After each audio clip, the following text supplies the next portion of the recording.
Okay, Baldur's Gate enthusiasts, we're looking at various mage classes. Specialist mage, vanilla mage, wild mage, sorcerer, dragon disciple. Yes, there are nuances, but I feel like, and what I wanted to push out in this Tactica vlog, is understanding the role of a mage, especially on the tactics level, the screen level. We're zooming in, zooming down to the screen level of the game, being able to navigate the midpoint and the later point in the saga. Now, I'm not going to give away any spoilers, but the challenge that I find in playing a mage, the two things that one really needs to master, and at times it can become very overwhelming because some of the later spells, level 7, 8, and 9, very, very powerful, very, very potent.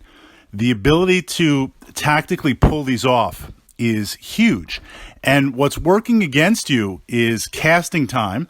Now, there are ways to speed up casting time through certain items, other spells that can sequence things.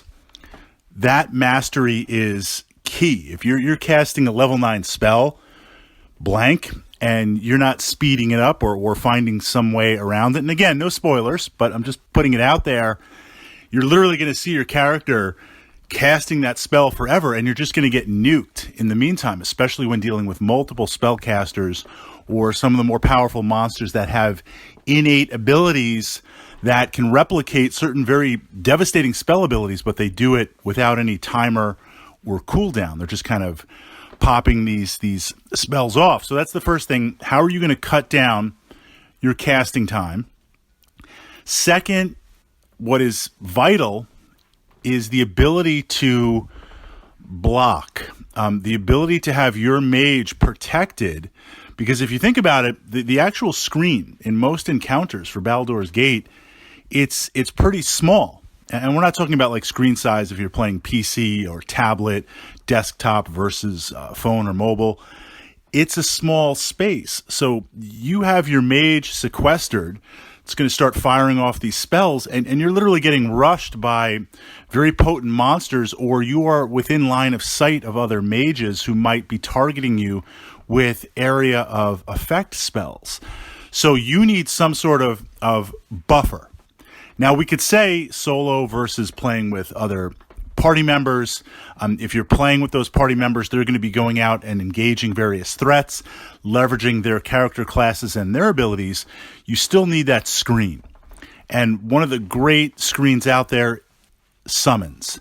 Being able to, and this is, of course, is an exploit in Baldur's Gate, being able to spam summons either through spells, through wands, through items, being able to hit that cap of summoned monsters through arcane magic means, summons versus certain magic items, putting that shield up and buffing them up, often with haste.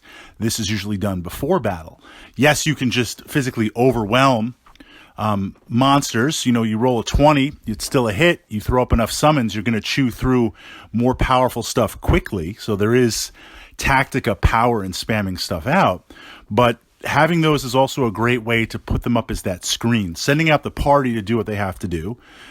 Your mage, whether that's your main character or sub-character, is there casting the spells and having that ability to block, in my opinion, vital for the mastery of mages. So tactically, where are you on the screen? What's your screen? How are you cutting down your spell time? And on a sidebar to that, always a good thing to start thinking about, not necessarily necessary in BG1 or Siege, but certainly later on, the ability to bring down certain resistances, certain saving throws. So often what we see going into a fight, ideally you'd like to go in buffed, all hasted up, resistance is up. You got stone skin up, you've got mirror image, you've got blue or red fire shield, depending on the level. You're all jacked up, you're ready to go.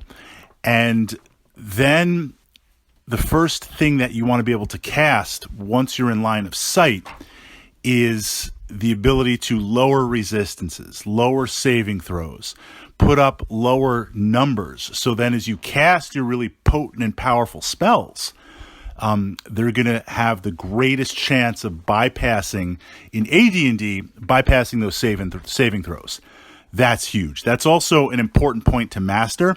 It just makes the combats easier, and there's going to be less reloading. I mean, look, unless you're going crazy and going a no reload, you're going to get hurt. You're going to have to reload. You're going to get killed. I mean, the game is very challenging, and that's good. You can get away without the debuffing of the enemies, but it makes things so much more easier.